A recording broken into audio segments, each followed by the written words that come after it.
నిన్న ఆయన బుచ్చయ్య చౌదరి ఆయన పాపం ఈ మధ్య తను ఎవరు లెక్కలేక వేసుకోలేదని ఎట్లా అని అనుకున్నట్టున్నాడు. తండ్రి పట్టించుకోవట్లా, కొడుకు దగ్గరకు రానిస్తున్నట్ల. జగన్మోహన్ రెడ్డి తల నరుకుతానని ఆయన అంటాడు. తనకు నాకు అసలు జీవించే హక్కు ఉందా అని ఆయన అడుగుతాడు. మరి మీరు నోరు తెలిస్తే తిట్లు తప్ప వేరే రావు. ఇక్కడ ఎవడో ప్లకార్డు పట్టుకున్నారని ఆ పిల్లోడిని పట్టుకొని వాది ఎవడు వాళ్ళ సభ్యుడు ఇప్పుడు కేసు పెట్టారట.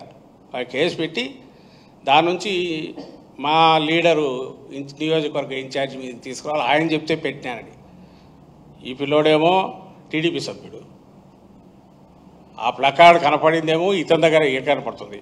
వీళ్ళు ముందే ప్రీ అరేంజ్డ్ ఇది ఉన్నట్టుంది, దాని మీదనే నడిపినారు రోజంతా.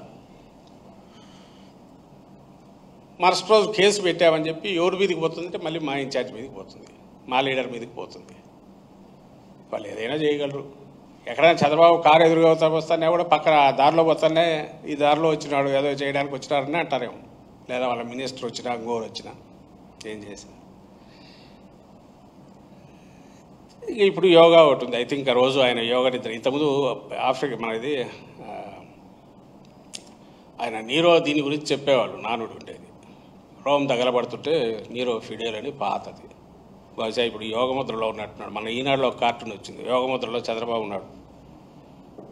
అంటే చుట్టూ ఏం జరుగుతున్నా ఆయనకు అనవసరం. మనల్ని కూడా అదే చేయమంటున్నాడు. ప్రజలందరూ యోగ నిద్రలోకి వెళ్ళండి. రాష్ట్ర ప్రజలు 5 కోట్ల మంది, ఏ సమస్య ఉండదు. ఆయన అమరావతి ఒక పక్క తయారవుతుంటుంది, ఆయన ప్రశాంతంగా ఉంటాడు. 75 ఏళ్ళ వయసులో ఆయనకు ఇరిటేషన్ తెప్పించకూడదు, ఎవరు క్వశ్చన్లు వేయకూడదు. క్వశ్చన్లు వేస్తే బీపీ పెరిగింది ఇట్లా తిట్టి ఆయనకేమవుతుంది మళ్ళీ మనమే భయపడాలి. ఆయన ఆన్సర్ ఇవ్వాల్సిన అవసరం లేదు, ఎందుకంటే ఆయన ప్రజలు లెక్కలేకేసుకోడు, ప్రజల అవసరం ఉంది అని కూడా ఆయన అనుకోడు.